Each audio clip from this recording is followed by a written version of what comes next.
Good morning, all of you students. This is Shivansh here, and today we are going to learn a chapter that is water. That is water's resources, right? This is your first chapter from geography, as you know. So, in this chapter, we are discussing about water's uses, water scarcity, and solution for that situation, and rainwater harvesting. These are the some topics to be discussed in this particular chapter. So let's start student. तो ये जो chapter है बच्चों, ये हमको इसमें water resources के बारे में पढ़ना है. ठीक है ना. वाटर रिसोर्सेज मतलब कहाँ कहाँ से हमें वाटर मिलता है इस पर्पज में, और उसके यूजेस क्या है, किन यूजेस से हमारा जो वाटर है वो एक्सप्लॉइट हो रहा है, तो हम उसको क्या सल्यूट करके ठीक कर सकते हैं. ठीक है. उसके क्या क्या सोल्यूशन हो सकते हैं, सभी चीज़ों को हम इसमें डिस्कस करने वाले हैं. ठीक है. तो बने रहेंगे चैप्टर के साथ. क्लियर है. तो स्टार्ट करते हैं. तो वाटर के uses, this is a simple topic. क्या क्या यूजेस हो सकते हैं. तो पब्लिक यूज हो सकता है या फिर कमर्शियल यूज हो सकता है. ठीक. पब्लिक यूज मतलब हम जो यूज करते हैं अपने पर्पज में, वो पब्लिक यूज. कमर्शियल यूज मतलब जब वाटर का यूज किसी ना किसी ऐसे प्रोसेस में किया जाने लगता है जिसका जो ओरिएंटेशन है, जिसका जो पर्पस है वो प्रॉफिट हो, तो वो कमर्शियल यूज में चला जाता है. जैसे पब्लिक यूज में अगर आप देखो तो इरिगेशन, और मैंने बोला डोमेस्टिक पर्पस. इरिगेशन हमें पता है खेती के लिए, और डोमेस्टिक पर्पस घर में जो हम पानी यूज करते हैं अपने डेली रूटीन के लिए, in that way. And the commercial use, industrial use means industry में कोई चीज आती है तो उसको वॉश करने के लिए या फिर कोई सल्यूट बनाने के लिए, in that way. And second one is according to requirement. मान लीजिए कुछ वाटर का ही बनना है, मीन्स वाटर आपने देखा होगा जैसे आप रेलवे स्टेशन पर या फिर कहीं बाहर जाके वाटर की बॉटल को परचेस करते हैं, तो वो भी कमर्शियल यूज है. तो अकॉर्डिंग टू रिक्वायरमेंट में जो पर्सपेक्टिव आता है वो उसी वाटर का आता है. क्लियर है नाउ. बट ध्यान इस बात का रखेंगे कि जो वाटर का यूज है, रिसोर्सेज है, जैसे कि हमने पिछले चैप्टर में भी पढ़ा था कि जो यूज है वो लिमिट में रहे तो बेहतर रहता है. क्लियर है ना.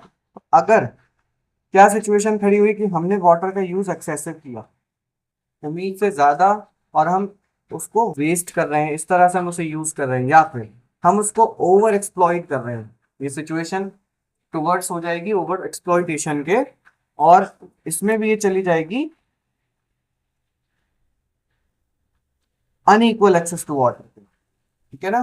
कि हम वाटर को इस तरह से यूज कर रहे हैं कि उसका अनइक्वल एक्सेस शुरू हो गया है, और फिर कंट्री के अलग अलग पार्ट्स में वाटर की क्या होने लगी है, कमी होने लगी है. कहीं अधिक है तो हम उसको वेस्ट कर रहे हैं, कहीं इतना कम है कि हमें पूरा जो दिन है वो मात्र 2-3 कंटेनर में उसको बिताना पड़ रहा है. ठीक है ना. तो ये जो सिचुएशन है सारी की सारी, ये इशारा करती है वाटर स्कैर्सिटी की ओर. ठीक है.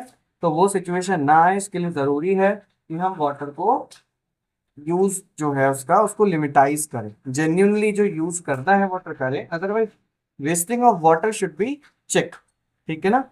सो now let's talk about the solution for this situation. What will it B.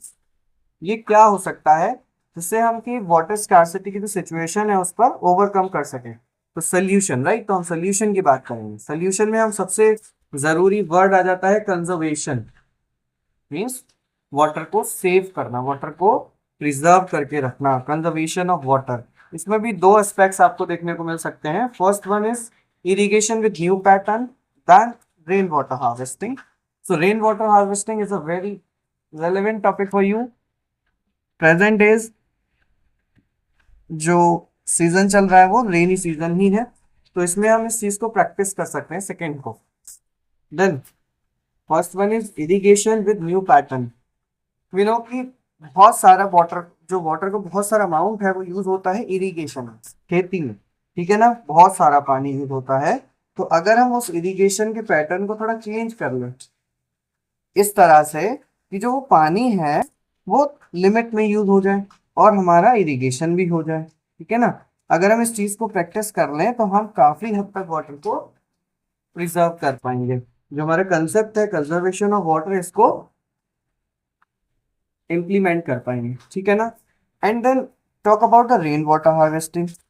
इसके बारे में भी हम डिटेल में पढ़ने वाले हैं. सो और क्या पॉसिबिलिटीज है. Third possibilities dam. ये एक कमर्शियल लेवल पर या फिर एक बड़े लेवल पर हो सकता है। इसे हम तो नहीं कंस्ट्रक्ट कर सकते हैं, लेकिन गवर्नमेंट के थ्रू वेरियस पर्पसेस के लिए इसको बनाया जाता है। Let's talk about the dam in detail. Move forward. So this is a multipurpose project. मैंने कहा मल्टीपर्पज मतलब इसमें डैम बनने का मतलब सिर्फ और सिर्फ कंजर्वेशन ऑफ वाटर नहीं है, उसके साथ कई और पर्पसेस हैं जो इसमें हमें मिल सकते हैं, जो पूरे हो सकते हैं। So what is dam? Dam is a barrier across flowing water. Water को जो बह रहा है, जो पानी बह रहा है, राइट, उस पर अगर हम कोई बैरियर यूज कर लेते हैं इस तरह से कि वाटर का फ्लो भी बना रहे और उसको हम कुछ रेगुलेट भी कर पाए, that is called the dam. आपने बहुत सारे डैम के बारे में पढ़ा होगा, Hirakud dam, Bhakra Nangal dam, right, in that way. So अब बच्चों इसके कुछ मेरिट होते हैं, कुछ डिमेरिट भी होते हैं। डैम बन जाने से कुछ अच्छाइयाँ भी हैं, कुछ ऐसी चीजें भी हैं जो दिक्कतें कर रही हैं, ठीक है ना। तो let's talk about the merit. Merit में सबसे पहले electric generation, electricity generation. Dams ज्यादातर हमें पता है कि बिजली बनाने के लिए यूज होते हैं। रेगुलेट वाटर सप्लाई, अगर वाटर डैम के एक साइड बहुत ज्यादा हो गया तो उसको रेगुलेट करके एक प्रॉपर वे में वाटर को रिलीज किया जाएगा सो दैट कि फ्लड की कंडीशन ना क्रिएट हो। फिर रिक्रिएशनल प्रोजेक्ट्स, अब उस वाटर से जो इकट्ठा हो गया है या जिससे बिजली बन रही है उसके बाद भी जो वाटर बच रहा है, रिक्रिएशनल मतलब उससे दोबारा कुछ क्रिएट कर सकते हैं। मीन्स मान सकते हैं कि हम उसके आसपास एक नई तरह की ग्रीनरी को डेवलप कर सकते हैं या फिर उस पानी को किसी और यूज में ला सकते हैं, बजाय इसके कि हमने उसको सिंगल यूज किया हो, ठीक है। अब अगर मेरिट की बात हुई है तो हर चीज के दो एस्पेक्ट्स होते हैं, मेरिट और डिमेरिट। तो डिमेरिट क्या पॉसिबल है? डिमेरिट है कि डिनोमिनेशन इन इक्विवेलेंट, कहा जाता है कि उसको कहा तो मल्टीपर्पज प्रोजेक्ट किया है और मान सकते हैं कि उसको पब्लिक फैसिलिटीज के लिए रखा गया है, बट स्टिल जो फैसिलिटीज हैं वो पब्लिक तक बहुत कम अमाउंट में पहुंच पाती हैं, तो उसका जो डिनोमिनेशन है वो सिर्फ और सिर्फ कुछ लोगों के हाथ में रह जाता है, यानी उसका प्रॉफिट कुछ ही लोगों के हाथ में रह जाता है, ठीक है ना। इन that way I am saying this. Effect aquatic life, अब जिस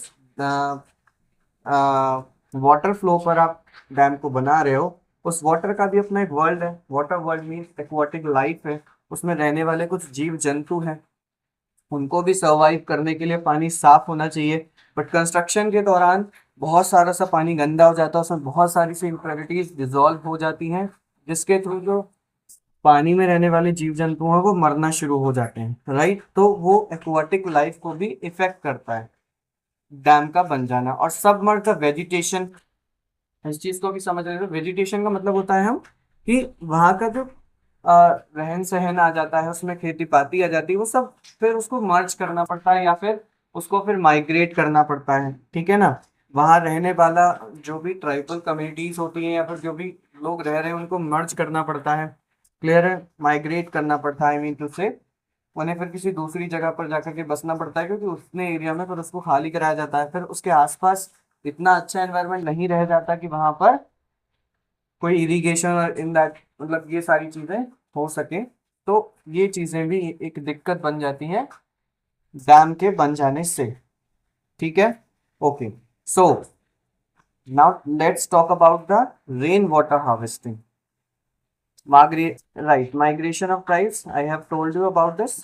Okay, so rain water harvesting, मैंने कहा this is a very relevant topic for you अभी के टाइम में, क्योंकि बारिश का सीजन चल रहा है, और जो चीज अभी हम पढ़ने जा रहे हैं इसको आप प्रैक्टिस करके देख सकते हैं, it will very helpful for the generation, right. So what is it, how will we do this kind of practice? So rooftop rainwater harvesting using a that is PVC pipe means एक पहले हम एक जगह को decide कर लें, ठीक है, या फिर हम उसके रेगुलेशन को डिसाइड कर लें। Second, connect to in a dug well, यानी जहां पर पानी हमें क्या करना है, इकट्ठा करना है, तो उसको पहले हमें डग करना है, एक वेल बनाना है, एक स्पेस बनाना है, सो दैट जहां पर हमें पानी इकट्ठा करना है। और अगर हम इकट्ठा करके उसको अच्छे से प्रॉपर कंक्रीट से स्टैब्लिश फिक्स नहीं करेंगे तो मिट्टी उसमें मिल जाएगी और फिर वो पानी फिर से यूज का नहीं रह जाएगा। तो fix it with using bricks and sand. So basically in short में करना क्या है, करना ये है कि हमें घर के आसपास कोई एक ऐसी जगह ढूंढनी है जहां पर हम पानी को सेव कर सकते हैं। ठीक है, घर अगर कच्चे साइड में बना है तो हम उस डग को जमीन में ही खोद सकते हैं। अदरवाइज हम कोई एक बहुत बड़ा सा एक अनटेंसिल या फिर कोई पॉट यूज कर सकते हैं। ठीक है, और जहां से भी हमें लगता है पानी का फ्लो बारिश में अच्छा रहता है, उस पाइप को हम उस पर कनेक्ट कर सकते हैं और उस तरह से वो पानी रख सकते हैं। ठीक है, सेव करके। और गांव की बात कर लें अगर हम, ठीक है, या फिर ऐसे एरियाज की जहाँ जमीन में हमने इसको बनाया तो वहां पर और भी चीजें लगाई जाती हैं सो दैट कि पानी फिल्टर भी किया जा सके। बड़ी अच्छी प्रैक्टिस है ये, और इसे तमिलनाडु ने जो है एक कंपलसरी वे में रेगुलेट करवाया है। Tamil Nadu is the first state in India which has made this practice compulsory. Tamil Nadu state है जिसने कंपलसरी कर दिया है कि आप जब भी घर बनाएंगे तो उसमें रेन वाटर हार्वेस्टिंग सिस्टम होना चाहिए। क्लियर है? Chapter is over now. कोई भी डाउट हो you can comment in comment box. I will wait for that, I will reply definitely to you. I hope आपको क्लियर होगा, क्लियर हो गया होगा। लर्न करते रहें। धन्यवाद, thank you so much for watching this video.